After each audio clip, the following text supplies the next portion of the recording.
तो तुम थोड़ा भी अगर फैंडम में एक्टिव हो तो तुम्हें पता होगा कि वन पीस की एक थ्योरी बहुत ही ज्यादा पॉपुलर हो रही है, वन पीस पैरेट थ्योरी, जहां पे लिटरली बंदे ये प्रूव कर चुके हैं कि इमू समा और कोई नहीं बल्कि एक तोता है। एंड अगर तुम्हें नहीं पता तो तुम सही जगह आए हो, क्योंकि इस वीडियो में हम वो सारे फैक्ट्स देखने वाले हैं जो इस थ्योरी को बैक करती है। तो ये थ्योरी थोड़ी थोड़ी लाइमलाइट में तब आनी स्टार्ट हुई जब लोग इमू समा की आंखें नोटिस करने लगे, और उसके बाद उन्हें ये रियलाइज हुआ कि मिहॉक की आंखें भी इमू समा की ही जैसी दिखती है।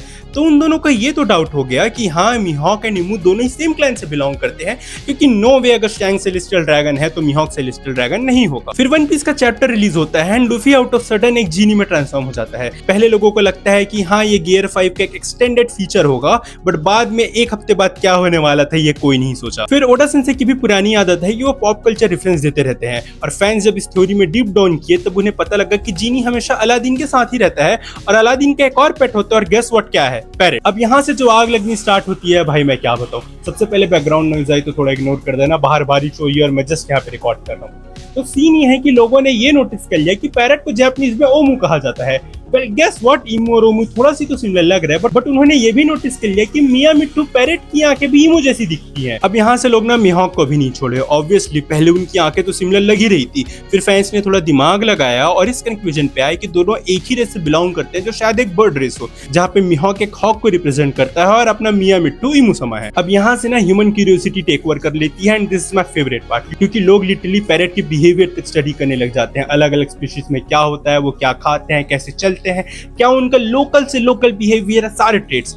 और उन्हें जो चीज बात पता चली भाई, दैट इज माइंड ब्लोइंग। सबसे पहले वो ये नोटिस करते हैं कि पैरेट्स अपने नेस्ट घोंसला बनाने के टाइम स्टिक्स उधर उधर फेंक देते हैं। ये उनकी एक स्पेशल हैबिट है। सेम उन्होंने नोटिस किया कि इमू समा के रूम में जो थ्रोन रूम था उसमें शॉर्ट्स इधर उधर स्कैटर हुए पड़े थे। ये पहली सिमिलैरिटी दिखी। दूसरी सिमिलैरिटी ये दिखी कि पैरेट का जो हेड होता है वो शायद सिमिलर दिख रहा था इमू समा के क्राउन से। तीसरी सिमिलैरिटी उन्होंने ये देखी कि पैरेट का टॉय वर्ल्ड गवर्नमेंट के लोगो जैसे दिखता है, और इट मेड मी थिंक कि यार इमू समा भी वर्ल्ड गवर्नमेंट को तो एक खिलौना ही समझते हैं ना। और सबसे कन्विंसिंग पार्ट भाई कि इस वाले प्रजाति के तोते को इस वाली बटरफ्लाई पसंद है, और ये सेम बटरफ्लाई हमको इस फोटो में देखने को मिली है। अब इतना सब कम था कि लोग लिटरली सीआईडी बन चुके हैं, सारे को दया एसीपी प्रद्युमन बन के बैठना है। उन्होंने इस गेम के बारे में पता लगा लिया जो 2004 में ओडा सेंसे ने डिजाइन की थी, जहाँ पे एक तोता आता है, लिटरली एक तोता आता है, और उसको सारे वर्ल्ड सीक्रेट्स के बारे में पता है, जैसे कि कोई 800 साल पुराना बंदा हो। अब इतना सब होता तो शायद मैं वीडियो नहीं बना रहा होता, बट मेरा वीडियो बनाने का रीजन ये सिंगल वीडियो है। पहले तुम देखो ये। かつて我々が敵対した者たちの名だ。なん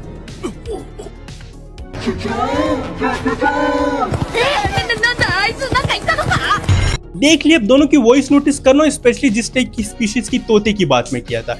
याद है जो मैं बोला था जिस बटरफ्लाई को वाली तोते पसंद है, दोनों सिमिलर नहीं दिख रहे, या शायद मैं ट्रिप कर रहा हूँ, मुझे पता नहीं यार, तुम बताना जरा। एंड अब यहाँ से वो फैंस टेक ओवर करते हैं जो लोर बताते हैं, एंड भाई क्या ही कन्विंसिंग प्रूफ है ये। सबसे पहले ये जो तोते की बात की, ये जय आर्क में देखने को मिला था, और वहां पे हमें ब्लैकबियर्ड प्रेजेंट था, इमू समा एज अ पैरेट प्रेजेंट थे, एंड लूफी प्रेजेंट था।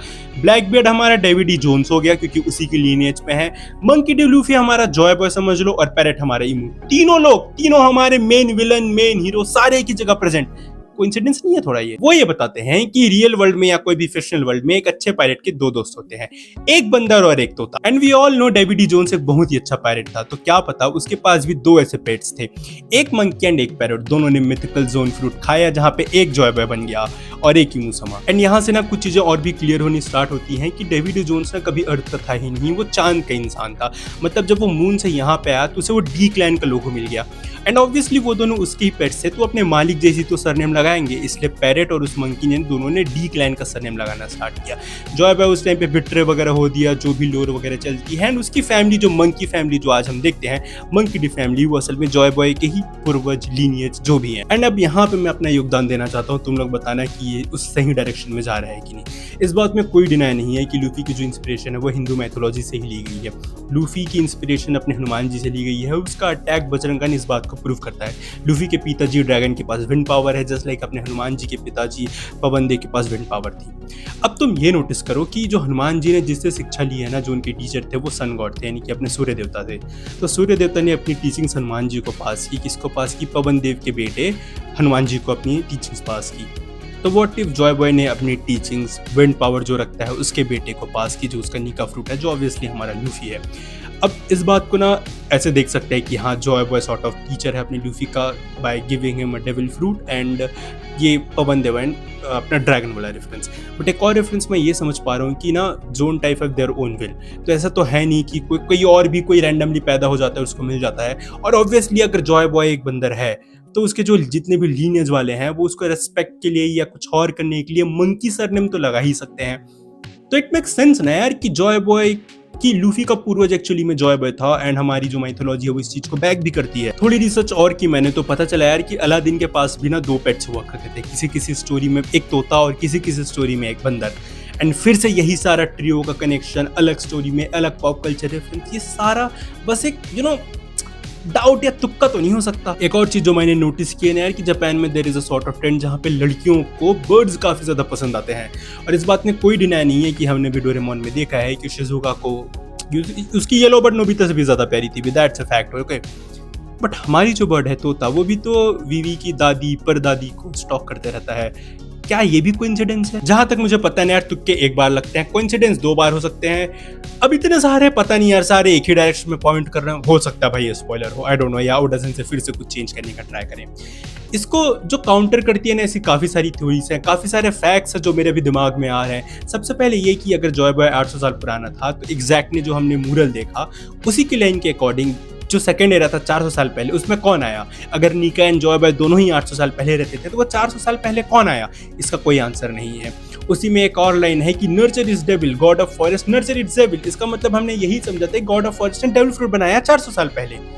तो फिर जॉय बॉय ने 800 साल पहले कैसे नीका का डेविल फ्रूट कंज्यूम किया? ये सारी जो थ्योरीज हैं, छोटी छोटी चीजें, ये इसी बात को प्रूव करती हैं कि ये थ्योरीज कहीं ना कहीं अभी भी गलत हैं, या हम अभी उस लेवल तक नहीं पहुंचे हैं। अगर तुम चाहो तो मैं इन सारे पॉइंट्स से भी एक लॉन्ग वीडियो बना सकता हूँ, इसी तरह इस वीडियो पे 10 लाइक बनता है उसके लिए, या फिर इंस्टाग्राम पे आ जाना। बाकी एज ऑलवेज पानी वगैरह पीते रहो, स्टे हाइड्रेटेड, अपना ध्यान रखना, until I see you again.